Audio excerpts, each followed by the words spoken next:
أعوذ بالله من الشيطان الرجيم بسم الله الرحمن الرحيم আসসালামু আলাইকুম ওয়া রাহমাতুল্লাহি ওয়া বারাকাতুহু। আজকে সবাইকে স্বাগতম জানাচ্ছি ইসলামের পথে অর্থাৎ শান্তির পথে। আজকে আমরা যে বিষয়টা নিয়ে আলোচনা করতে যাচ্ছি সেটা হচ্ছে জিনদেরকে নিয়ে, জিনদের দুর্বলতাকে নিয়ে। তো যেই সমস্ত আলোচনাটা করব সব কোরআন এবং হাদিসের আলোকে থাকবে। তো চলেন শুরু করা যাক। এখানে আগে একটা কথা বলে নিতে যাচ্ছি, যেটি হচ্ছে জিনদের ক্ষমতা মানুষদের থেকে বেশি হলেও মানুষদের মহান আল্লাহ তাআলা সব থেকে বড় অস্ত্র দিয়ে রেখেছেন, সেটি হচ্ছে পবিত্র কুরআন শরীফ। মহান আল্লাহ তাআলা জিনদের অনেক বাউন্ডারি দিয়ে দিয়েছেন, সে বাউন্ডারির বাইরে তারা যেতে পারে না। যদি জিনদের এ সম্পর্কে সূরা পড়তে হয় এবং এইসব জানতে হয় তাহলে আপনারা পড়তে পারেন সূরা আর রহমান 55 নম্বর সূরা 33 নম্বর আয়াত থেকে 35 নম্বর আয়াতে বলা আছে জিনদেরও কিছু বাউন্ডারি দেওয়া হয়েছে, জিনরা সেসব বাউন্ডারির বাইরে যেতে পারে না। তো চলেন মেইন কথায় আসি, জিনদের দুর্বলতাকে নিয়ে এবং জিনদের বিষয়ে কিছু কথা। তো বনি ইসরায়েলে জিনদের নিয়ে বলা হয়েছে সূরা নাম্বার 17 আয়াত নাম্বার 65-তে বলা আছে, আমার বান্দাদের উপর তার কোনো ক্ষমতা নেই, আপনার পালনকর্তা যথেষ্ট কার্যনির্বাহী। অর্থাৎ আল্লাহর বান্দা অর্থাৎ ইমানদারদের উপর জিনদের কোনো কর্তৃত্ব নেই এবং মহান আল্লাহ তাআলা ইমানদারদের জন্য যথেষ্ট। আল্লাহর কিছু কিছু বান্দাদের থেকে শয়তান ভয় পায়, এর মধ্যে একজনের নাম নিতে হয়, সেটা হচ্ছে ওমর রাদিয়াল্লাহু তাআলা আনহু। তো সহিহ আল জামিতে বলা আছে যে, হে ওমর, তোমাকে দেখে শয়তান ভয় করে। মহানবী হযরত মুহাম্মদ সাল্লাল্লাহু আলাইহি ওয়াসাল্লাম এখানে বলছেন, হে ওমর, শয়তান তোমাকে দেখে ভয় করে। এছাড়া সহিহ বুখারীতে হাদিস নাম্বার 3296 বলা আছে, যে গলি দিয়ে ওমর যায় তো শয়তান অন্য গলির মাথা দিয়ে বের হয়ে যায়, মানে গলির অন্য মাথা দিয়ে বের হয়ে যায়। ওমরের সামনে আসার ক্ষমতা বা শক্তি শয়তানের নেই। এখন সুলাইমান আলাইহিসসালামকে মহান আল্লাহ তাআলা জিনদের উপর ক্ষমতা দেন।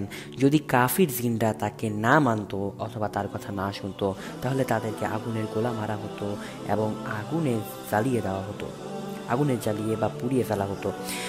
এখন যদি সূরা আস-সাবা 34 নম্বর সূরা 12 নম্বর আয়াতে বলা আছে, আর আমি সুলাইমানের অধীন করেছিলাম বায়ুকে, যে সকালে 1 মাসের পথ এবং বিকালে 1 মাসের পথ অতিক্রম করত। আমি তার জন্যে গলিত তামার এক ঝর্ণা প্রবাহিত করেছিলাম। কত জিন তার সামনে কাজ করত তার পালনকর্তার আদেশে। তাদের যে কেউ আমার আদেশ অমান্য করবে আমি জ্বলন্ত অগ্নির শাস্তি আচ্ছাদন করাবো।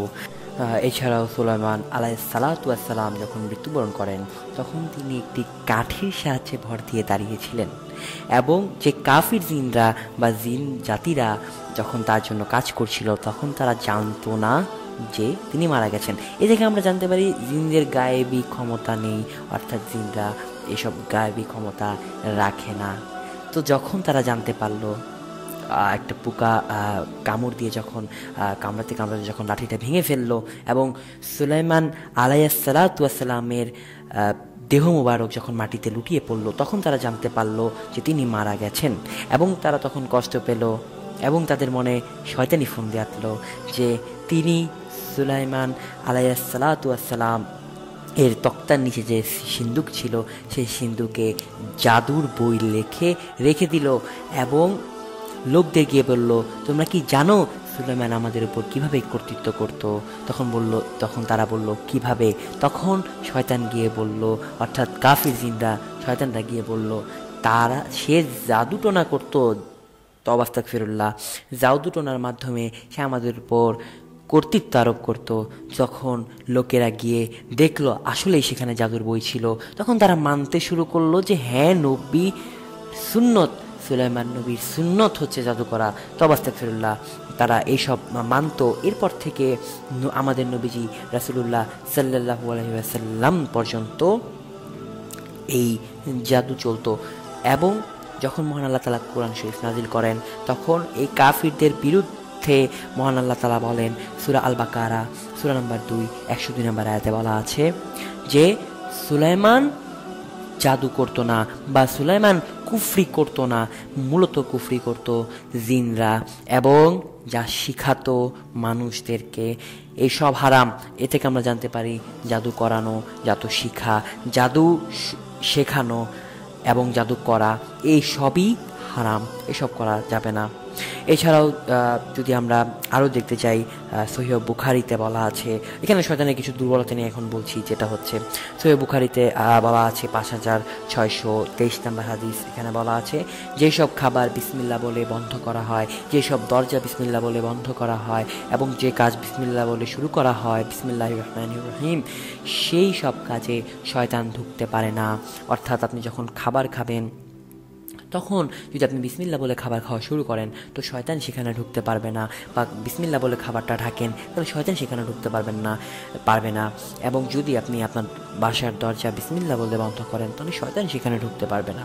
কিন্তু আপনি যদি তা না করেন শয়তান সেখানে ঢুকে যাবে। এখানে এক হাদিসে বলা আছে যে মহানবী হযরত মুহাম্মদ সাল্লাল্লাহু আলাইহি ওয়াসাল্লাম একবার খাচ্ছিলেন, এক সাহাবী ভুলে গেছিল বিসমিল্লাহ পড়তে, যখন সে খাবারের মাঝখানে মনে পড়লো সে বিসমিল্লাহ পড়লো, তখন মহানবী সাল্লাল্লাহু আলাইহি ওয়াসাল্লাম একটু মুচকে হাসলেন। যখন সাহাবী খাবার পরে জিজ্ঞেস করলো, ইয়া রাসূলুল্লাহ আপনি কেন হেসেছিলেন? তখন বলল যে তুমি যখন ভুলে গিয়েছিলে বিসমিল্লাহ পড়তে এবং খাওয়া শুরু করেছিলে তখন শয়তানও তোমার সাথে খাচ্ছিল, এবং যখন তোমার মনে পড়লো বিসমিল্লাহ পড়লে শয়তান তোমার খাবার থেকে দূরে সরে গেল। এ থেকে আমরা বুঝতে পারি যদি আপনি বিসমিল্লাহ পড়ে না খান তাহলে শয়তান আপনার খাবারের সাথে শরীক হবে এবং শয়তান বলবে যাক আজকের বেলা খাবারের ব্যবস্থা হয়ে গেল, খাবারের বন্দোবস্ত হয়ে গেল। এছাড়া আপনি যদি বিসমিল্লাহ বলে ঘরে না প্রবেশ করেন এবং ঘরের দরজা না বন্ধ করেন শয়তান বলবে যাক আজকের মতো থাকার স্থান হয়ে গেল। এইসব কিছু শয়তানের দুর্বলতা আছে এবং মহান আল্লাহ তাআলা শয়তানদেরও কিছু বাউন্ডারিজ দিয়ে দিয়েছেন, শয়তানরা সেই সকল বাউন্ডারিজের বাইরে যেতে পারে না। তো এই শয়তানের বিষয় নিয়ে যদি পার্ট 2 আসতে চায় বা আপনারা চান যে পার্ট 2 যাতে আসে তাহলে অবশ্যই আমাদের কমেন্ট করবেন এবং আমাদের চ্যানেলটা সাবস্ক্রাইব করবেন, আমাদের নিউ চ্যানেল। এবং আপনাদের কোনো প্রশ্ন থাকলে আমাদের IRA বাংলাদেশের পেজে একটা লাইক দিয়ে সেখানে একটা প্রশ্ন করতে পারেন, অথবা আপনি আমাদের এই ভিডিওর কমেন্ট বক্সে প্রশ্ন করতে পারেন। ততদিন পর্যন্ত সবাই ভালো থাকবেন, সুস্থ থাকবেন।